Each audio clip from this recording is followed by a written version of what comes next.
thing, Okay, what I feel okay. I'm sorry to interrupt. Naib Singh Saini is now speaking after voting. Let's quickly listen in. 30 seconds. We'll come back. मजबूत हो, उसको लेकर के हमने ये विकसित हरियाणा, विकसित भारत, और उसको लेकर के हम अपना वोट पोल करें, मेरा यही आग्रह है। और आने वाले समय के अंदर, क्योंकि लगातार जब मैं प्रचार के लिए जा रहा था, पूरे प्रदेश के अंदर घूमा हूं, हरियाणा प्रदेश का एक मूड स्पष्ट नजर आया है कि तीसरी बार भारतीय जनता पार्टी की सरकार बड़े मार्जिन के साथ बन रही है और 8 तारीख को नई सरकार का गठन हो जाएगा। ये हरियाणा के लोगों ने तय 3 कर महीने दिया। आपका समय मेरा काम करने का, 3 महीने आपने अब तो मुख्यमंत्री काम किया, कई योजनाएं शुरू की, तो उन 3 महीनों को आप कैसे देखते हैं और हरियाणा के लोगों पर क्या असर गया होगा? नहीं, देखिए, हमारी सरकार ने पिछले 10 वर्षों में, डबल इंजन की सरकार ने जबरदस्त काम हरियाणा प्रदेश के अंदर किए हैं।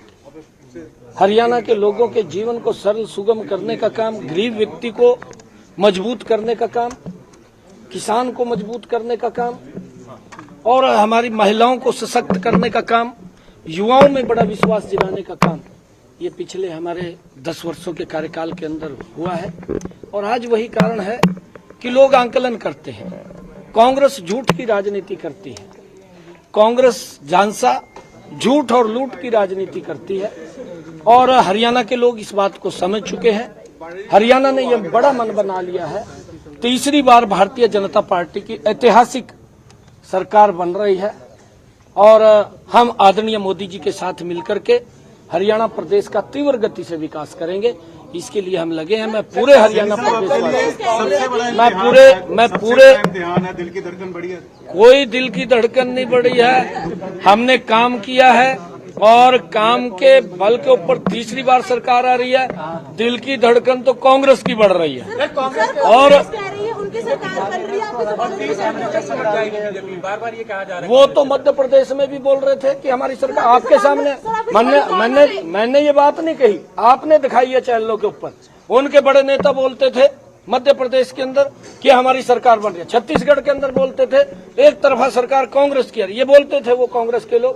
फिर यहाँ बोलने में किसी को पाबंदी नहीं है। हम कह रहे हैं कि भारतीय जनता पार्टी की सरकार तीसरी बार बहुत बड़े मैंडेट के साथ हरियाणा के अंदर आ रही है।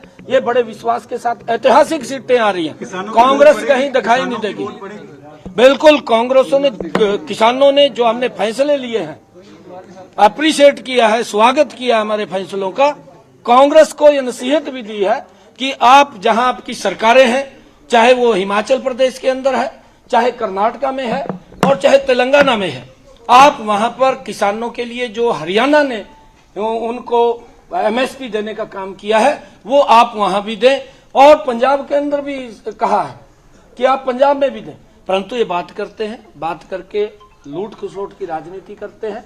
भारतीय जनता पार्टी मजबूती से तीसरी बार सरकार में आ रही है। Okay, you heard Naib Singh Saini there. The BJP is a high performance party for the past 10 years.